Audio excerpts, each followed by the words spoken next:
you. Is that a rhinoceros horn, or you just happy to be to see? I'm so scared I can't even finish my lame joke.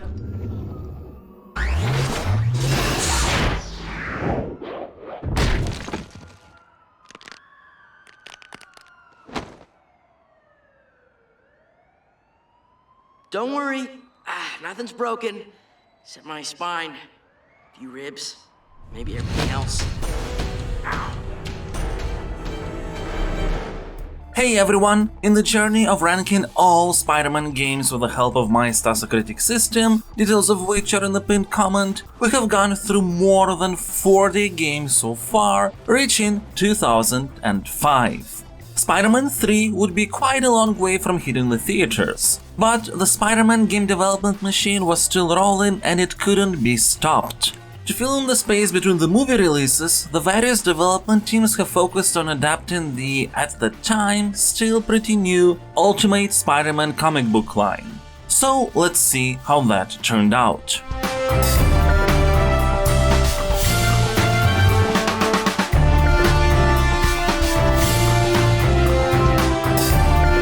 To be quite honest, after experiencing and being somewhat underwhelmed by the console Spider-Man 2 game, I was a bit afraid to get back to Treyarch's Ultimate Spider-Man. Unlike Spider-Man 2, Ultimate Spider-Man on PC was the same game as on all other home consoles. This means that back then, when I had access only to a PC, this was my introduction to open-world Spider-Man games. I would spend hundreds and hundreds of hours in it, not only free-roaming in my main profile, but also regularly creating new ones to play through the campaign again. I absolutely adored Ultimate Spider-Man, especially the swinging, which at the time and even nowadays people often tend to call a worse version of the Spider-Man 2 swinging system because it's based on the easy swing control method from that game with no possibility to do some tricks like double webs and pole swinging. But given how often I've been frustrated by the Spider-Man 2 swinging, I was afraid of having all my fond Ultimate Spider-Man childhood memories shatter as I would fight with its even more limited navigation system. But after actually replaying the game, I realized the feedback oversimplifies everything. It is true that Ultimate Spider-Man uses the easy swing method, where to let go of the web you have to release the swing button instead of tap and jump, and some of the tricks are missing. But just focusing on that devalues everything else Ultimate Spider-Man does to make the swinging system enjoyable to master without relying on luck. The mechanics are very different and, as far as I'm concerned, much more skill-based.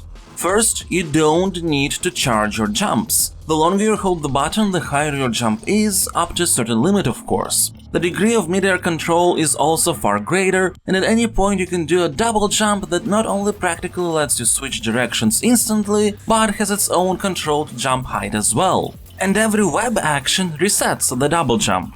Then, while webs still have to attach to buildings, you are not as restricted by the physics and have greater degree of movement while swinging. More than that, you can climb your web, which not only allows you to adjust the length as necessary, but also helps to make swing arcs that will take you higher up. In Spider-Man 2, web zipping could choose random directions for you, but here it always searches for the closest point only in the direction of your stick push. If there is nothing, Spidey won't web zip. This means that depending on the distance to the closest surface, some web zips are more effective than others, but that's part of what gives you the so needed degree of control. Wall running has also been fixed in this game. It will never send you downwards, you can run only parallel to the ground or upwards in various directions. And finally, you never have to worry about Spider-Man accidentally running on the ground, as he will automatically adjust the web length to not touch it. Now, some might say that all this makes swinging easier.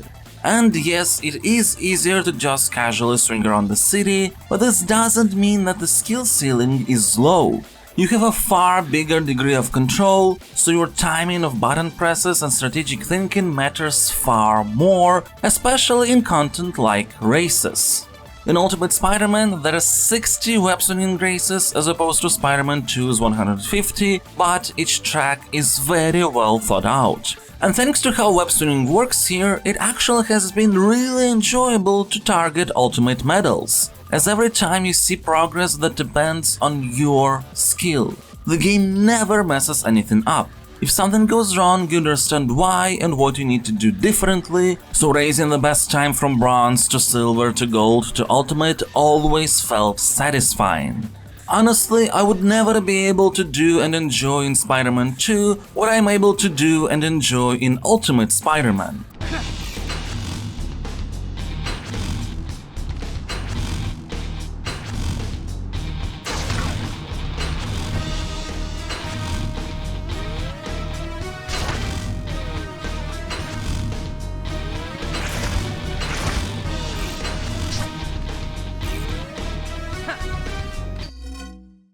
As a result, I've actually reached ultimate medals in all easy, medium and hard races. Now, insane ones still give me trouble in that regard, their difficulty is quite insane indeed, but also I'm confident I will be able to ultimate them too eventually, because Ultimate Spider-Man is consistent. At first you might wonder how the hell are you supposed to touch the wall underneath a sky bridge, but then that comes naturally.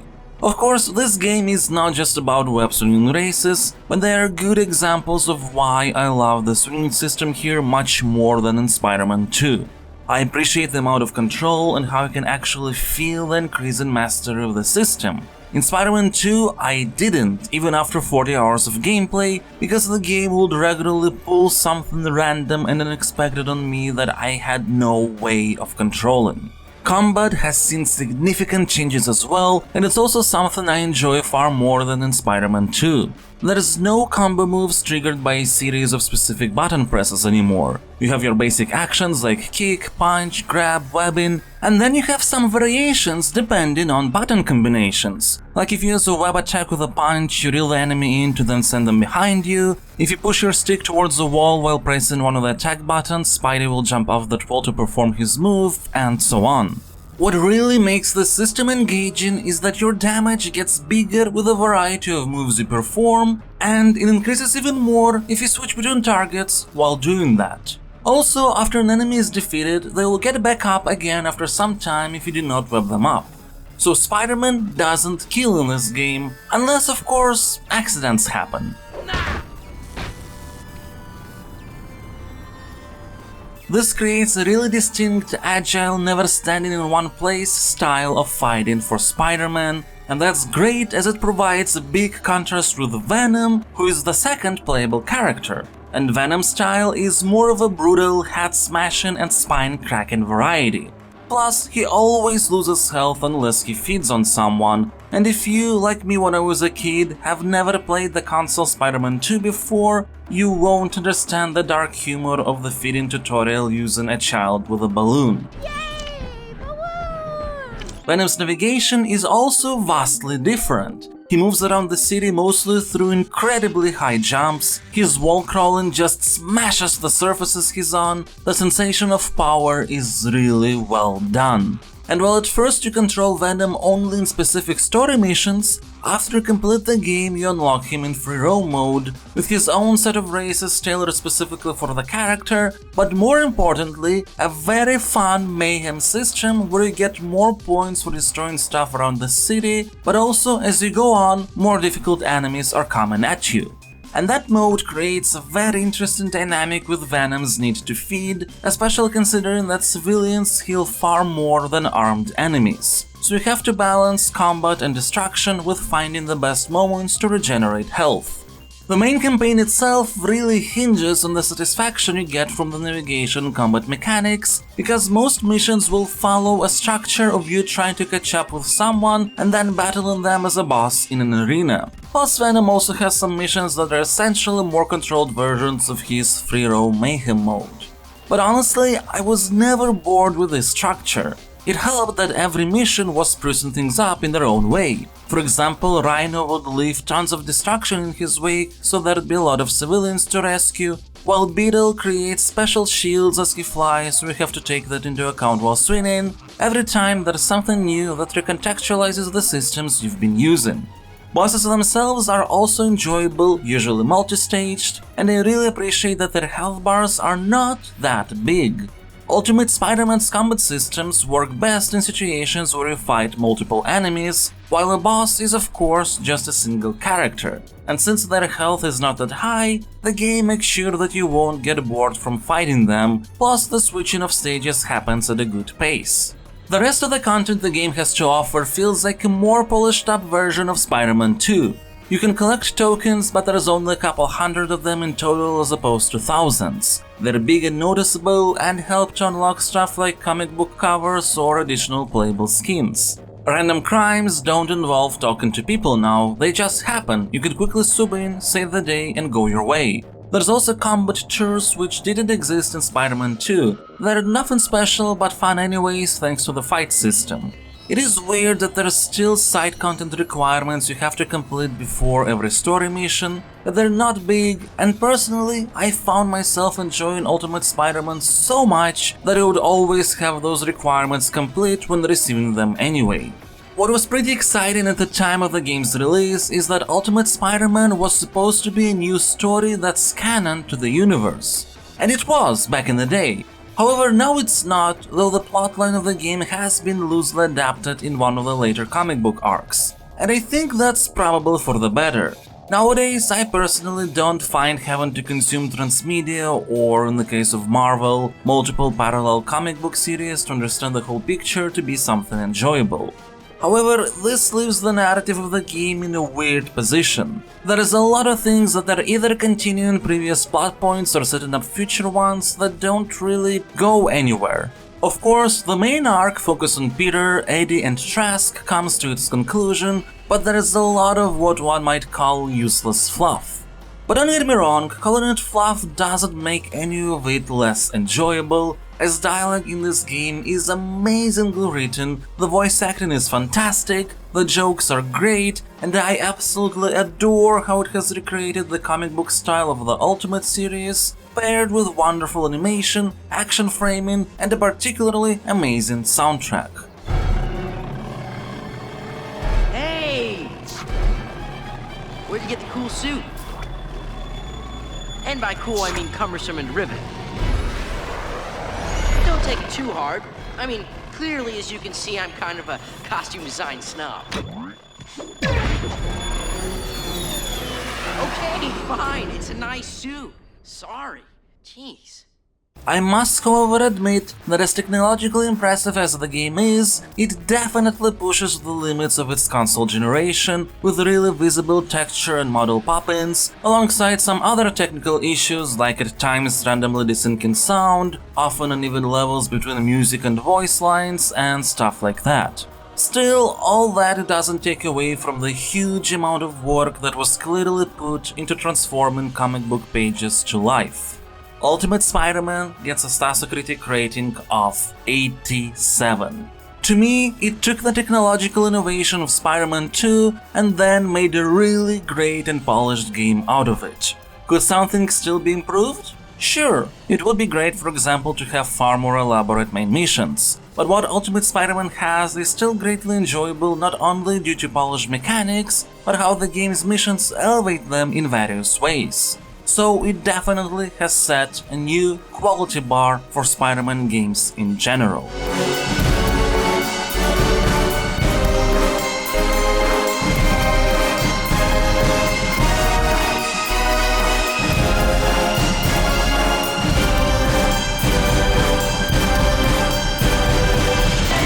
Vicarious Visions DS game is based on their previous Spider-Man 2 title, which you might remember I considered pretty disappointing, let's say. Ultimate Spider-Man, however, is anything but. Core gameplay is very similar, but it's been polished up to a snappy, responsive and consistent state. You won't encounter many issues. Levels still use a 2.5D perspective with the camera rotating around the environments and such, but for the most part the design is far more linear, and when there are multiple paths, usually there's icons that help to showcase where you need to go. Of course, there are multiple ways to tackle design issues, but this works for fixing Spider-Man 2's quite confusing layouts and similar objectives in every mission. And it's not like Ultimate Spider-Man does anything elaborate. Enemies are pretty basic, boss design likewise does the bare minimum for the fights to be enjoyable, however the amount of variety thrown at you balances everything out. I particularly enjoyed the level where you take turns playing as Venom and Spider-Man in a museum. Yes, Venom is playable in this version as well, and at first I was almost horrified that his controls in an attempt to be differentiated from Spider-Man are based almost entirely on touchscreen. So often these gimmicks don't work out well. But here I actually didn't have any issues, in fact it was quite enjoyable. If you still would like to avoid using the touchscreen, all actions except throwing objects can be performed with the face buttons, though this is not explicitly mentioned in the tutorials. That said, I would rather live without the swiping and tapping minigames that you often need to do when saving someone. Honestly, sometimes the timers for civilians in danger are so short that it feels like this was an attempt to prolong the gameplay, as without replays after failure the whole game can be completed in 2 hours. The story is practically the same as in the console version. Some situations have been changed or adjusted, some dialogues have extra lines that add flair to them, while others have been cut down, but the narrative is pretty much the same, sharing similar strengths and weaknesses. The art style has been transferred to the DS screen pretty well, and the edited stills from console cutscenes look good too, with most of the voice acting being reused. There are, however, a number of aspects that make the game feel a bit cheap. With the amount of lines properly voiced, both during cutscenes and levels, it feels jarring when some dialogues are suddenly represented only through text on the second screen.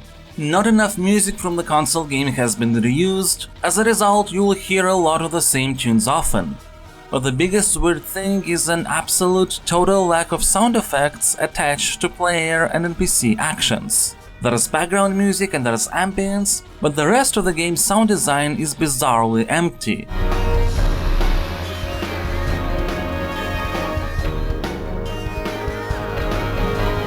At first I thought maybe it's simulation issues. I can't record the DS directly, so doing it from a PC. But then I checked it on my DS Lite, and it was the same way there. Ultimate Spider-Man for DS gets a Statistical rating of 71. It's not particularly deep or elaborate, and while aesthetically pleasing lacks some polish in that area, but still, it's a pretty fun and enjoyable platformer.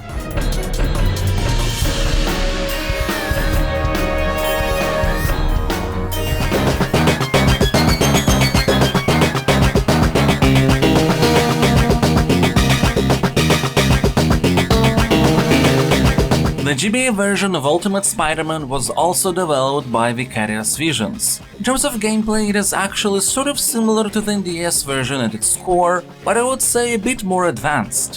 While there is less boss battles, the design of normal enemies is more varied, and your moveset isn't as basic.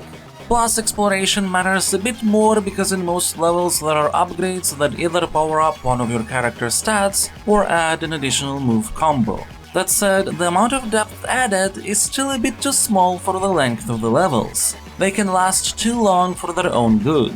Plus, there is a surprisingly large amount of sewer segments you have to go through both as Spider-Man and Venom, which gets old not only gameplay-wise, but visually as well. I don't have anything against going underground every now and then, but there's so many beautiful art assets that the game is wasted on this amount of sewer or underground levels. The story is told in a heavily truncated fashion.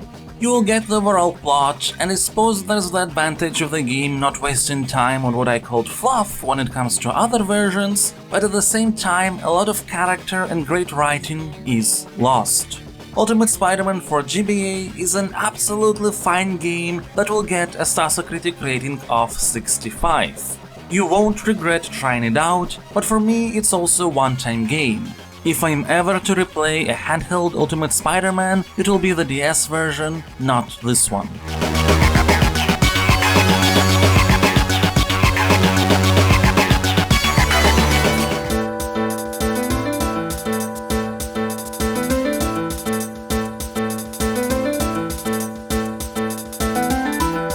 The Ultimate Spider-Man for phones is an interesting beast conceptually. It is designed like an asynchronous multiplayer game where each level Venom has a goal to eat a certain amount of people, while Spider-Man needs to defeat Venom before he does that. Although there is no actual multiplayer, you first choose your character and then the enemy is always played by an AI. And that's where the interesting part stops, really. The controls are somewhat clunky, the levels are pretty random in their design, and the AI can often be dumb. The Java Ultimate Spider-Man is not a bad game per se, but I couldn't bother playing it for a considerable amount of time, so it will get a Metacritic rating of 34. Not the worst, but not worth seeking out either.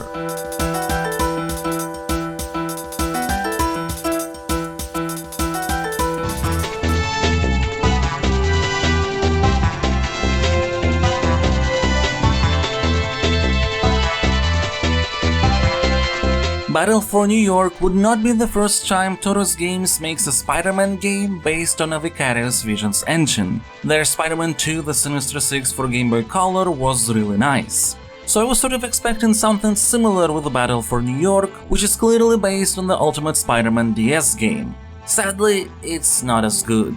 First, while it may seem like Green Goblin is a reskinned Venom, he is not. He's far slower and clunkier to control. I do appreciate the attempts at gameplay differentiation and how levels with Goblin also have psychedelic nightmare creatures to showcase his mental state. But it's not that enjoyable to play as him, which is a problem considering that like Venom and Ultimate Spider-Man, here you control Goblin for half of the game. Spider-Man plays practically the same, which is nice, however even he struggles with the Battle for New York's two biggest problems: weird enemy collision detection and subpar level design, with the latter being a bigger issue across the entire board.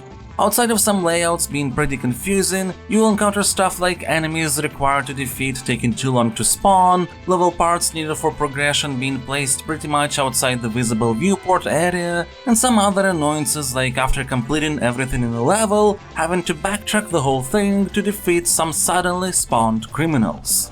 The story is pretty enjoyable, being loosely inspired by Spider-Man's first encounter with the Green Goblin in the Ultimate Universe, and there's actually a couple pretty poignant moments. But also, I would not say it's a tale that's worth forcing yourself to get through the entire game. Spider-Man Battle for New York gets a Metacritic rating of 46. It's certainly playable, you might enjoy it, but in the end it's a worse, more confusing and less fun version of Ultimate Spider-Man for DS.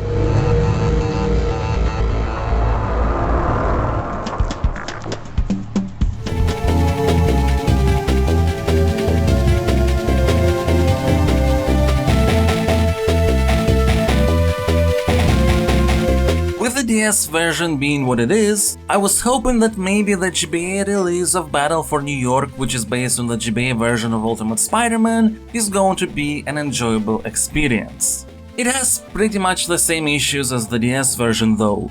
Green Goblin doesn't feel good to play, level design is confusing, with weird things like small hard-to-see vent shafts being required for progression and fire hydrants on rooftops? The story is pretty much the same, some of the dialogues are a bit shortened but all the important parts are intact. Still, like with the DS version, I wouldn't say you should force yourself to go through the game for its story. The GBA version of Battle for New York gets a Metacritic rating of 41. Like the DS version, this one is certainly playable, but again, it's just a worse version of the Ultimate Spider-Man game, this time for GBA.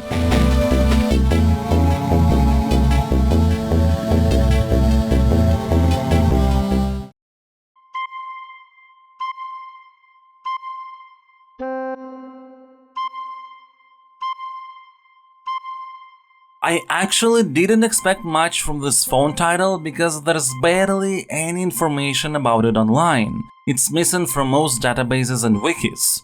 However, I was actually very surprised. It's essentially a rhythm game, without music, where you have to press correct buttons at correct moments so Spider-Man will swing further or do whatever actions he needs to do. There's a campaign mode completing which unlocks levels for survival mode. Each level adds more and more complexity to the rhythm game. It can get pretty addicting, honestly. Sadly, there is a pretty significant annoyance, and in arcade games like this one, such things can matter a lot. If the icon is even a little bit outside the allowed zone, it will count as a miss. And considering that Spider-Man always keeps moving around the screen, and that the more you fail, the more the designated input zone decreases, plus everything happens on a small phone screen, you can see how that can get irritating. That being said, it's something that you can get used to, and once you do and get the hang of it, the game becomes quite enjoyable. It will get a Stasucritic rating of 59. Sure, it's not an open-world game or an exciting platformer, but taking the title for what it is, it's actually pretty fine.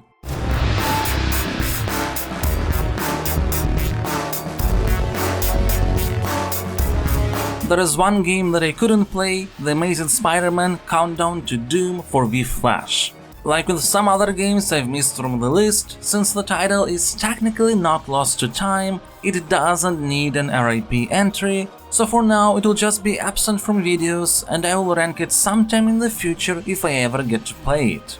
When it comes to the ultimate era of Spider-Man games, for the most part it's been a blast. Yes, the Battle for New York has been regrettably disappointing, but we got several Ultimate Spider-Man games that became the best Spider-Man titles you could find on their respective types of platforms: PC, consoles and various handhelds.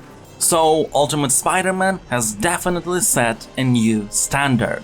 The question is then, will the movie tie-in follow-ups for Spider-Man 3 reach it? We'll find out in the next video.